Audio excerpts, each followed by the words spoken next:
This is Literature Out Loud at Delnavert Museum, the EXTRA-SODES.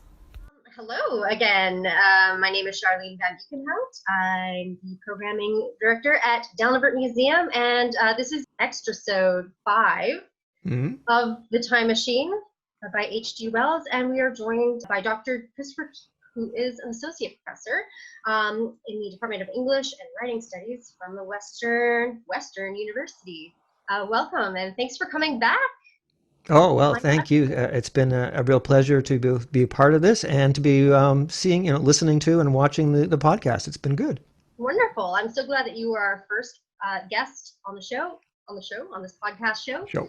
And now you'll be our final guest to wrap everything up. We've come to the end of the novel, where we finished we did the 16 chapter plus epilogue version, and we've done all of those. We listened to everything, so no spoilers anymore. We're there. We're going to reveal all. We're going to talk about the end.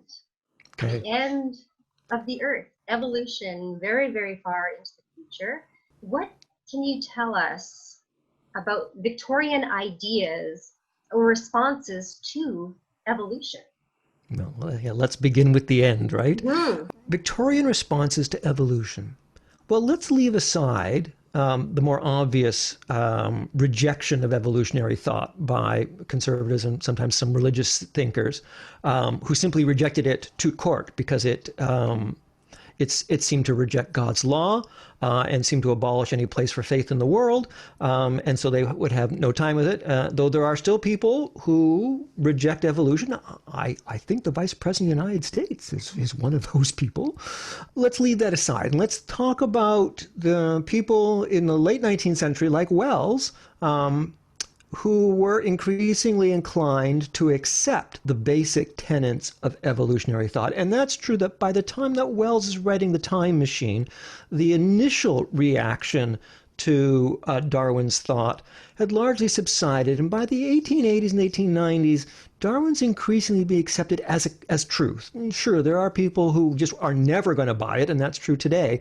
But by the 1880s and 1890s, Darwin's definitely marks a major innovation in the development of scientific thought and indeed the emergence of secular society. So let's talk about those people who kind of buy evolution and what their responses were to it. Two principal reactions, I would say. First, the idea of progress. And second, the idea of degeneration. The idea of evolution seemed to support two very divergent ways of understanding history. It was possible that evolutionary thought could be used to figure history as a progressive developmental process that was moving towards perfection. And it was also equally possible to use evolutionary thought to suggest the exact opposite, that history was in an imminent mode of decline and that was about to subside into a kind of perpetual dissolution. So let's talk about the first of those, the idea of progress. For many Victorians, especially for those who became associated with something called social Darwinism, Darwin's theories of natural selection, in which he imagined as basically as a means of discussing the way in which biological species adapt and change over time. Social Darwinists thought that you could take that concept from biology and you could transplant it into sociology.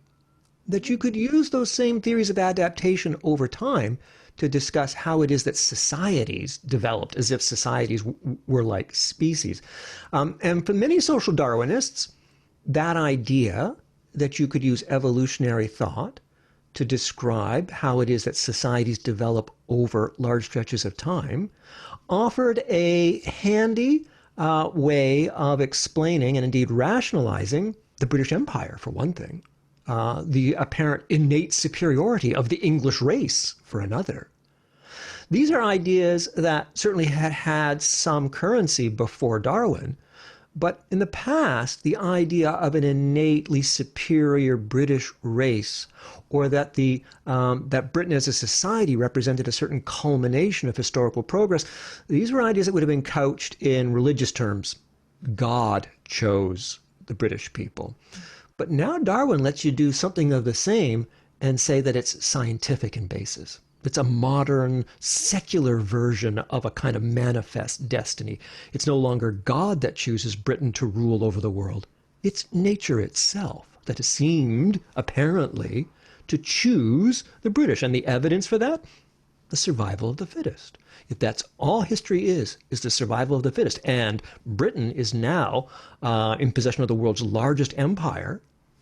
Seems to suggest that that's direct evidence that nature herself must have allowed that to be. Nature chose that. So there you get social Darwinism, and the thought of social Darwinism offers a nice rationalization for things like the extermination of indigenous people. Well, sorry, those people were simply not equipped to survive the struggle of the fittest. And in some curious way, this is not a kind of moral calamity. It is nature itself simply weaning out the weak. And so you can see the ways in which Darwin's thought offers a model of progress that would be well suited towards a culture like the British were in the 1890s, that were increasingly imperially minded, that increasingly had to justify the things that they were doing in the world. And Darwin offered a pretty handy way to do those things. Of course, Wells was an ardent believer in the theory of natural selection. In our first extra-sode, we talked about his studies at the normal school, where he was working with T.H. Huxley, Darwin's bulldog, one of the foremost speakers and defenders of Darwin's thought. But Wells, like Darwin himself, actually, was really skeptical about this move that the social Darwinists were taking, which is to say, taking these bunch of ideas that were developed around biology and moving them into the human sphere of what was now being called sociology. I don't think Wells bought it any more than Darwin bought it, in part because Darwin had no sense at all that there was anything inherently driven towards perfection about evolutionary thought. Just because things change and adapt to their environments over large periods of time doesn't mean things are getting better in any necessary, not in a moral sense or an aesthetic sense or any of that. It's merely the brute fact of adaptation that natural selection explains. It has nothing to say at all about whether or not that adaptation is morally superior or moving to a finer, better way of being in the world. In fact, to a certain degree, I think Wells was deeply skeptical about that idea that evolutionary thought was moving us to something finer and better, or that the English race was that finer, better thing towards which all history was moving. And that gets us pretty close to the novel, doesn't it? It's pretty much a kind of critique of social Darwinism and the kind of narrow-minded egotism of the English mindset. The English who believe that they are the culmination of history, that they are as far as history goes. Because this is a text that's going to show how narrow-sighted that is, how narrow-minded those people are, and it's going to explode this kind of bubble world that they live within, in which the present of the now seems to be comprehensive for them, and it's going to suggest that they are deeply misguided. Further, he's going to push this idea in a kind of ironic way. Wells is a very ironic thinker. He's a mischievous thinker. He's a playful thinker. And so what he's going to do is he's going to take the image of social Darwinism, the idea that things are going to get better and better over time, and that there's going to be a moral and aesthetic improvement of the race as we continue to develop over time. He's going to take that image. It's the Eloy, right? The Eloy are the image of a model of history that depicts time moving towards aesthetic perfection and moral perfection. The Eloy are beautiful. They are like the late 19th century aesthetes made manifest. And they're vegans, as you were talking about with Dr. Vanessa Warne. They are morally good people. And yet they are childlike, simple-minded. They are, for all that they are evolved towards moral and aesthetic perfection, they are devolved beings. They are cattle. They are nothing more than flesh meat waiting to be corralled by the Morlocks. That's Wells working at his ironic, skeptical best to take Darwinian concepts of, or especially social Darwinist concepts of evolutionary thought, and flip them on their head. This thing that looks like perfection is in fact what the Victorians would have called degeneration. And this was the other major way of thinking about evolutionary thought in the late 19th century, that there was every reason to start thinking that evolution as the adaptation of species over time may lead us backward rather than forward. It may endanger the moral perfection of the species rather than in any sense improve it. And that was very much Huxley's idea. Huxley was deeply, deeply cautious about the idea that there was anything inherently moving towards the betterment of society. His deep worry was that, in fact, evolutionary thought might, in fact, lead us to the collapse of morality, not to its improvement. Wells takes that social Darwinism almost to this level where we see the world far into the future, and the world is even without humans. That nobody even exists anymore. There aren't any built structures. There's very little of what we think of as life, as living. The days are much, much longer than our own. It's a very bleak world, distant future we visit in the final chapters. And so I wonder, is that social Darwinism, or is there another reason? Why is it so bleak at the end? Like there's nothing there. Like, does he see something in the distance? Yeah. Not, maybe. It's so dark and black. And does Wells have a scientific basis for this kind of vision? Right. Well, the last of the time traveler's voyages then take him, as we saw in the last of the episodes, to the furthest reaches of history. It's now millions of years in the future. Remember, he had to scramble onto his time machine, and he kind of jammed the gears forward, and just because he was trying to escape the Morlocks who were trying to eat him. And so he's kind of tossed to an indeterminate period at the very far reaches of history itself, and there's nothing left now of what we would call human civilization, right? No more British Empire, no more ruins of the museums in South Kensington that you saw earlier on. All that's gone. In fact, even the Eloy and the Morlocks are now gone. In fact, there's nothing even recognizably human anymore. And indeed, I think Wells was drawing on scientific theory for his depiction of this future. In the first of the extra-sodes, where you and I talked, Charlene, we talked a little bit about the laws of thermodynamics. And this was a theory that was developed in physics in the 1850s and 1860s. And the law of thermodynamics stipulates that in a closed system, energy tends towards a minimum and entropy towards a maximum. This was still a new concept at the time that Wells was writing. And it was one that was developed at the time to help physicists better calculate the conversion of energy into motion in steam engines, because it was steam that was driving the industrial economy. And they really needed to have a really fine sense of how much energy you could produce from a steam engine, from say, a ton of coal. And so the laws of thermodynamics are developed out of that study of the conversion of heat into energy. And they're principally thinking about steam engines of the kind that you see in trains. And just as a steam engine gradually loses power, it cools off, so too the physicists came to realize the universe itself did. That there was a perfect analogy between the steam engine and the universe. And so Victorian scientists were able to take the same theories that they used to predict the amount of time it would take a steam engine to cool off. They used the same mathematical formula, and they looked at the sun. And they said, well, that's what the sun is. The sun is simply a large manufacturer of heat. It's converting all this stuff into heat. And it is cooling off.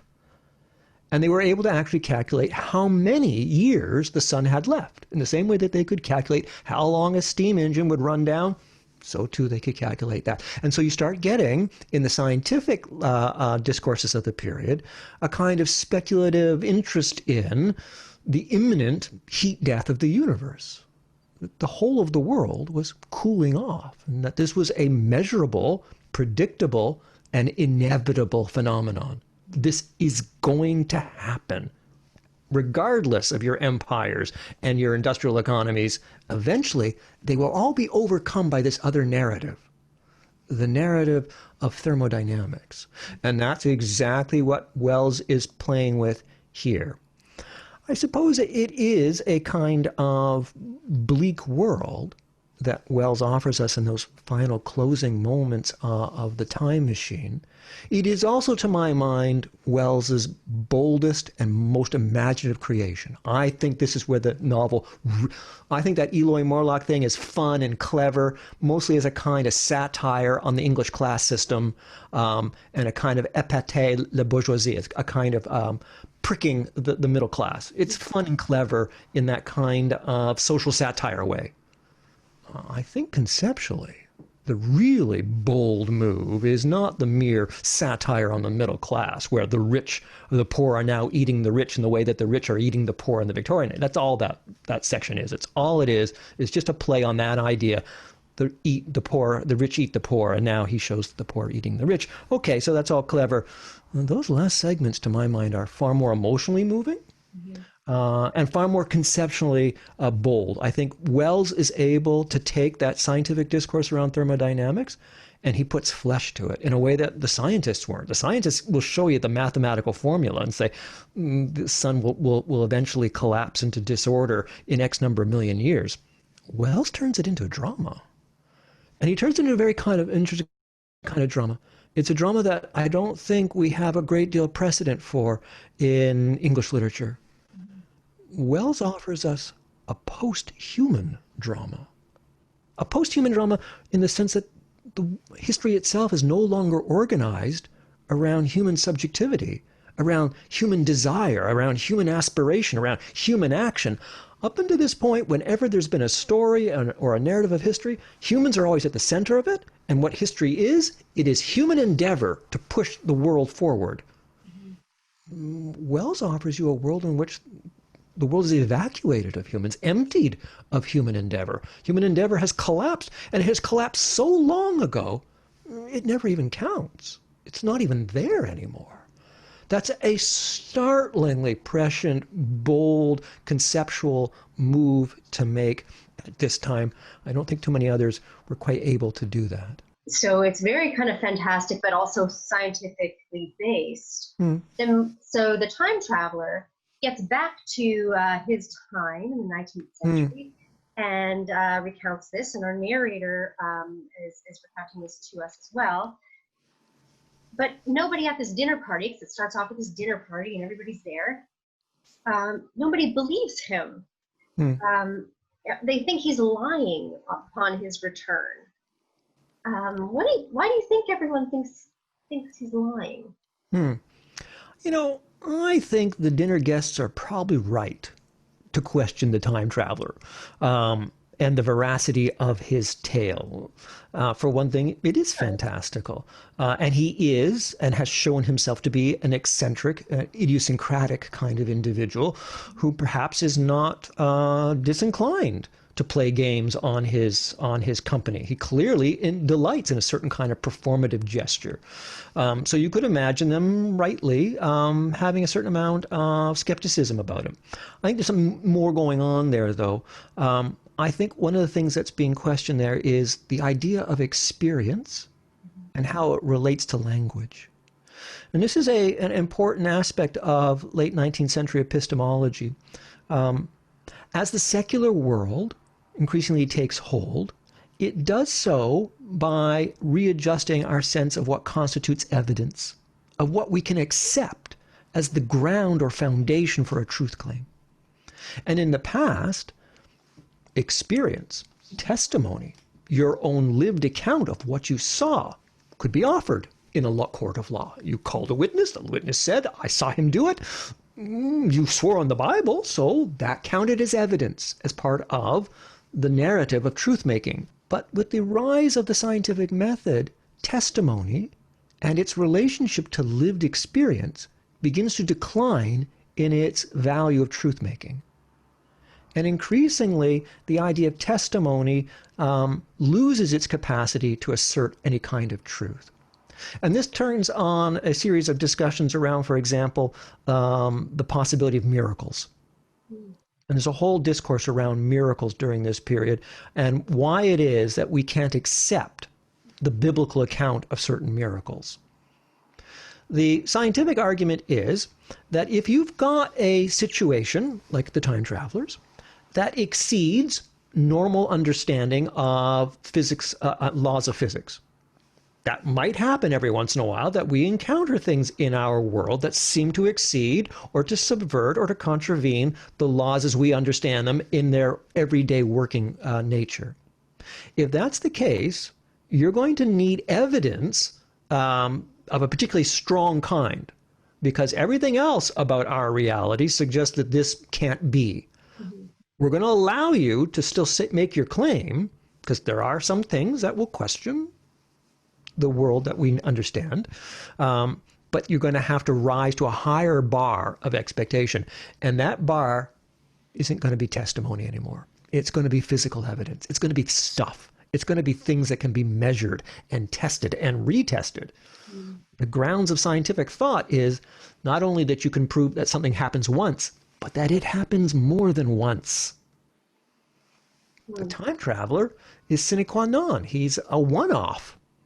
And his only way to testify to this is just that, through language, through stories.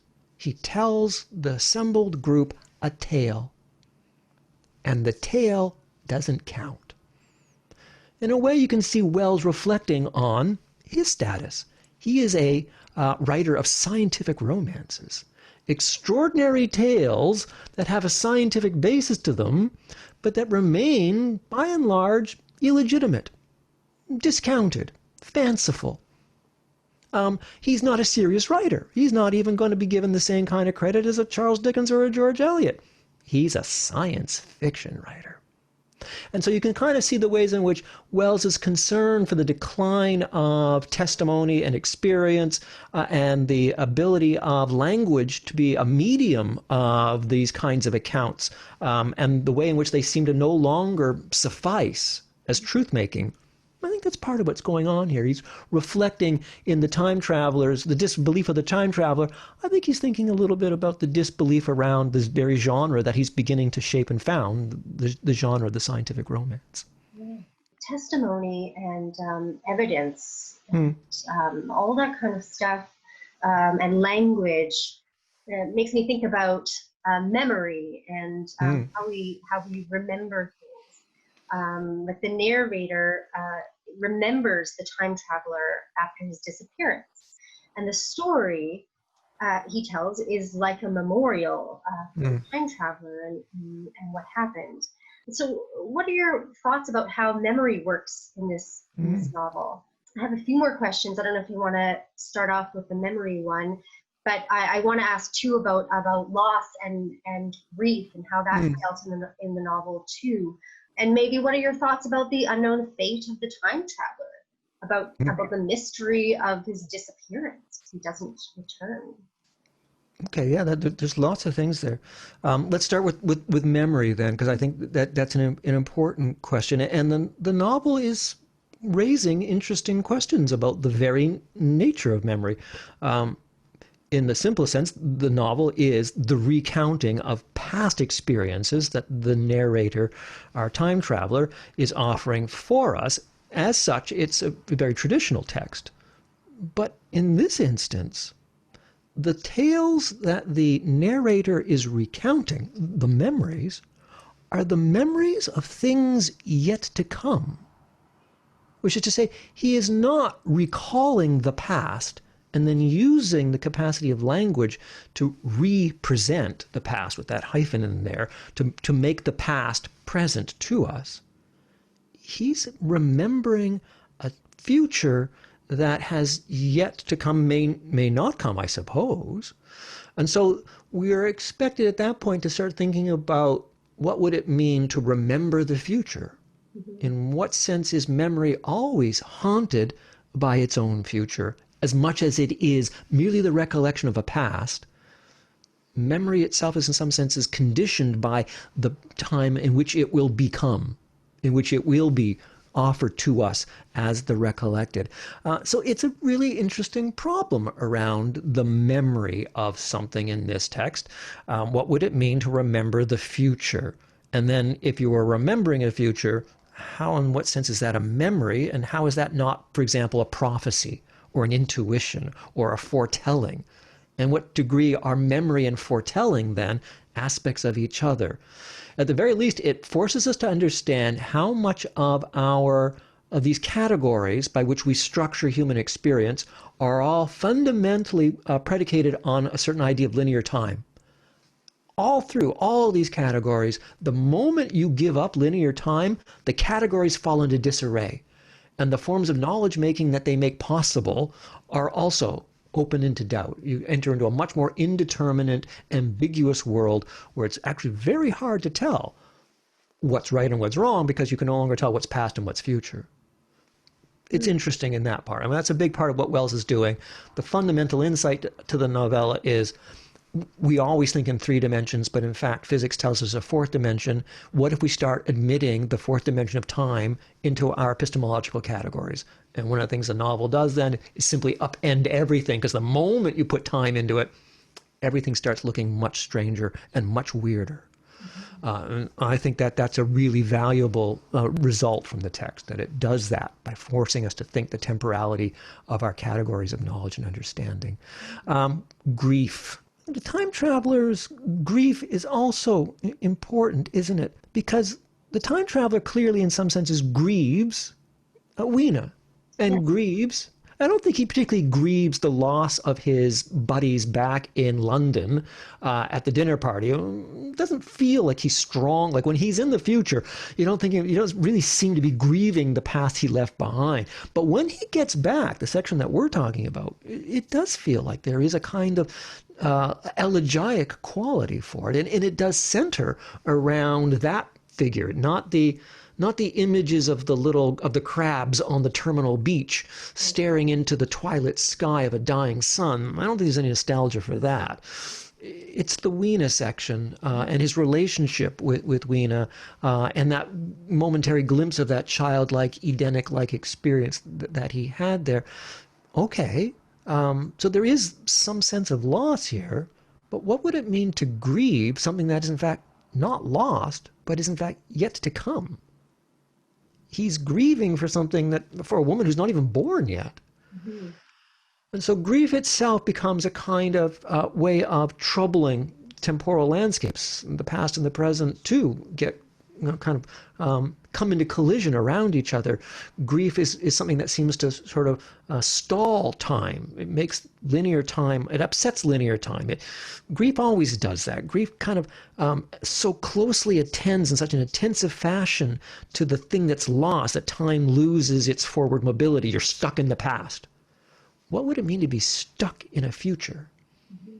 And I think the novel's kind of fascinated by just that problem, which takes us, I guess, to the last of your questions about the time travel, the unknown fate of the time traveler, the mystery of his disappearance. How wonderful it is. Let's just take a moment to admire the perfection of this choice on Wells' part. And I'm thinking just from a storytelling point of view. Just from the simple way of organizing this narrative so that it feels satisfying. Imagine how unsatisfying this tale would have been if the time traveler just settles back into being a bourgeois English scientist and furniture maker. Yeah. Or if he had to do something like, I don't know, like if he was called into a court of law and he had a judge have to stand over him and decide whether or not what he was telling was true. Imagine the way in which the grounding of this speculative flight of fancy, this bold venture into a kind of untrammeled future, if it all got drawn back to the quotidian, the ordinary, the narrow-minded, the dogmatic, the mutton-eating English gentleman, and he got stuck in that world. Instead, what you have is a text that does something quite different. You have a text that ends on an opening.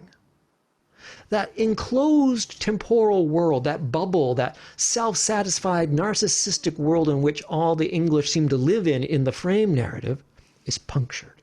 There's an escape valve. There's a route that goes outside it.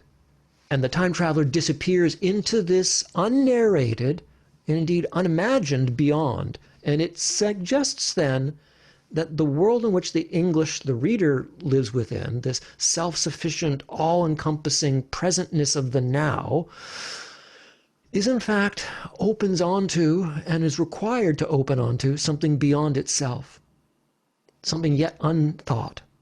And so the narrative itself opens to the unthought, to the pain of the unthought, to the unnarrated of the unthought, and leaves us with precisely that possibility of the thing beyond the world that we live within. And that makes our own world feel much less substantial, much less enduring, much less all-encompassing. There is something outside us. And that's a really kind of powerful thing to do for us, to use this narrative to open the world of our reading to something beyond the presentness of our own world. Mm-hmm. Yeah, and we get to use our own imagination of what he's doing. And I like it because it leaves him changed. We know he's changed. We know that he started out somewhere, he went into the future maybe as a lark, whatever, scientific interest. And it changed him, and now he's in search of something, whatever it is. And I like that from that is nice. Yeah, I like that point, that he has changed, and that the changes of a notable kind. This character who seems so inconsiderate of feelings and niceties and proprieties, a man who seems entirely driven by scientific pursuits, very Promethean in that kind of way, very much the mad scientist that you were talking about. He's a guy who comes to learn something about the value of human interactions. And then the text itself then imagines him perhaps going in pursuit of precisely that. You can imagine that his escape into a future is an escape in which he goes in pursuit of enduring, valuable human relationships. I like to think that maybe he's trying to get back to Weena somehow. He thinks he can. Which brings me to my closing thought here. The narrator keeps the 2 flowers that Weena gave to the time traveler.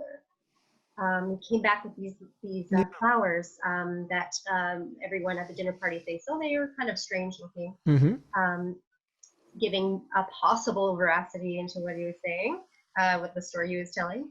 The flowers remind him that when everything else is gone, this is quoted in the epilogue here, gratitude and a mutual tenderness still lived on in the heart of man. Any thoughts on what Wells wants the reader to take from this last thought? Yeah, it is a kind of lovely moment. It does offer us that little slim bit of evidence that we were talking about before, that the narrative isn't only grounded on his own recounting of this memory of a personal lived experience. It has this little tiny sliver of physical evidence, which means that we can't easily or completely discount it. There is a physical evidence for this, and it's these 2 little flowers that he has brought back with him. It's not enough to substantiate the account. The account still has to reside in this speculative mode of the possible. Maybe it's true. He doesn't allow it to be fully grounded in the dogmatic certainties of physical fact. But it's not completely divorced from that world either. Indeed, as the scientific romance isn't, right? The same way the scientific romance is grounded in scientific thought, but it has this romantic speculative quality, so too the narrative functions in just that way. It gives us that little slender foundation of the physical to substantiate the account. And yeah, what does it tell us? What's the takeaway from here? I think part of it then is to take us back to this larger theme in which the text is trying to question the self-satisfaction of the English bourgeoisie. And the English bourgeoisie of the period, the English reader, is a reader who probably takes a great deal of comfort and indeed courage from the fact that the English have achieved so much, right? The telegraph and the Suez Canals and the train systems and canal systems and all this stuff that they've done. The empire itself. And what Wells seems to suggest here is that it's not the grand achievements. The British Museum will end in ruins. It will have to. All things do.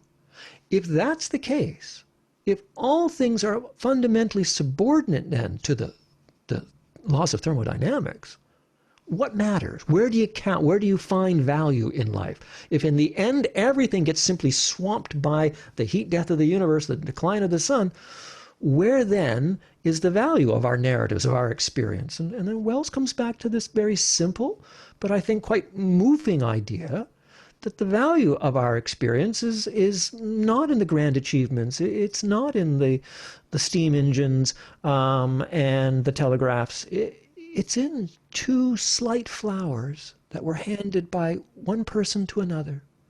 And in the simpleness of that gesture, the honesty of that gesture, the smallness of that gesture, those little half-forgotten moments of kindness and tenderness, those are the things that count. And it's a kind of lovely thing to leave us, maybe especially in this time in which you and I are talking today. Maybe that's not a bad thing for each of us to remember right now, even as we look at each other across the distance of the interweb, facilitated by the grand achievement of our technological prosthesis. What matters right now, what matters to me right now, Charlene, that smile on your face, that glint in your eyes that I can see across that distance, that moves me much more than the wonders of Zoom. So lovely. I totally agree. And I love seeing your face, even though I know you have that great microphone and, and all the technology and stuff, but it's, this kind of interaction is so important. And exactly, especially now, we can at least take comfort that we can have this. Is there anything else that you wanted to add? The time machine. I think that's probably a pretty nice moment to end on. If I wanted to leave somebody with something, I think I'd like to leave that moment with the time traveler taking back this simple fact of Wiena's flowers. It's nice. I think that's the nicest thing to live with. Yeah, it's great. I'm sure that's what H2O intended to leave us with. This has been incredible. Thank you so much for participating and giving us your time twice for both extra-sodes. And it's just been a great conversation. And I loved talking with you and getting all your expertise on this novel. So thank you so much. Well, thank you so much for asking me, and best of luck to all of you people at the Del Nevers. Thank you so much.